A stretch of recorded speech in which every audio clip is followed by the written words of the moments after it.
Responding effectively to violent conflict has been an increasing preoccupation of those concerned with foreign policy and international development in recent years. Indeed, peacebuilding has become increasingly popular since the end of the Cold War. Europe, and that means the European Union and certain European member states, have been some of the most consistent political, policy and financial backers of peacebuilding. Yet with conflict coming closer to Europe's borders, concern wrought by Brexit, a Trump presidency, and the largest number of refugees since the end of the Second World War, there is a palpable feeling of change. There are concerns that peacebuilding, that is long-term, multifaceted approaches to dealing with conflict, will be crowded out by short-term approaches to crisis management just at a time when they're needed the most. In the first of a series of interviews, ECDPM has talked to two experts with over 30 years' experience in the peacebuilding field on the ground in Africa and the Balkans, but who currently hold policy and advocacy positions in Brussels.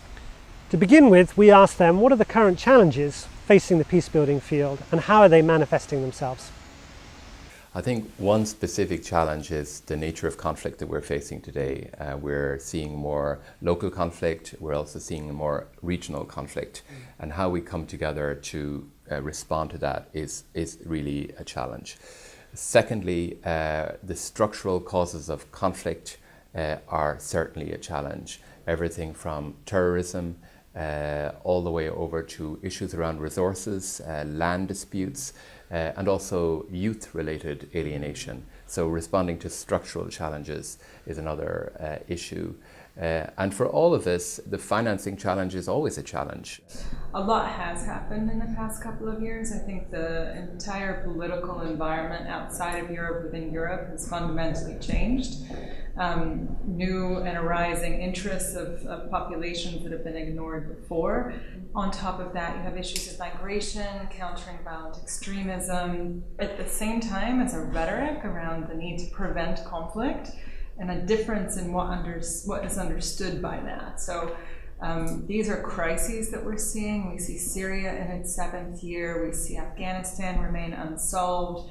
We see commitments in new places slightly unfolding, and yet if we divert our attention away from it, we're not sure how that's going to go over time. So when we're talking about conflict prevention, are we really talking about that, or are we talking about crisis management? Given the key changes we've heard about from the two speakers, one of the key questions is, what should be the priorities for Europe for peacebuilding looking forward? And how can Europe adapt to these changes? First and foremost, we're looking at clear political messaging. So I think there's a need, particularly member states, to come and be much more bold on this issue. So it's an interesting time to be looking at peacebuilding and conflict prevention in the EU, because if the EU is not able to have and put forth its values-based agenda now, its leverage, political, economic, and moral, is really going to be quite lost, I think, over time. What do I think is potentially concerning in the next couple of years is the merging of conflict prevention, crisis management, and that essentially not only would we not understand what conflict prevention is, but it then gets merged into crisis management. We need to invest more in prevention. We need a surge in diplomacy for peace. We also need, as part of this discussion, to invest in political processes, to support political processes, ensure that we are investing enough in peace building, but we also need to be willing to take a certain level of risk, because peace building is not risk-free. The other thing that's interesting about this environment is the internal and external nexus. So you see a lot of new policy documents, and I think the EU Global Strategy is one that is trying to address both of these things. And yet we don't know how to do that. We're not exactly sure what that means. And are we really connecting them? Are we doing things more for the protection of Europe internally? And not trying to see both what we need to do at home to be credible abroad and what we need to do abroad to be credible at home.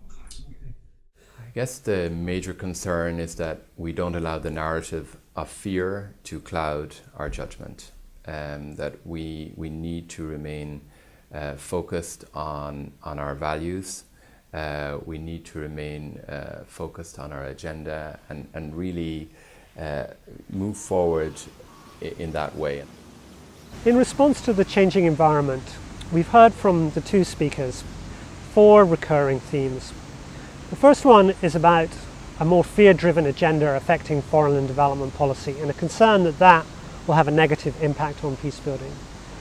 The second issue is that short-term crisis management will crowd out long-term, more process approaches to peacebuilding.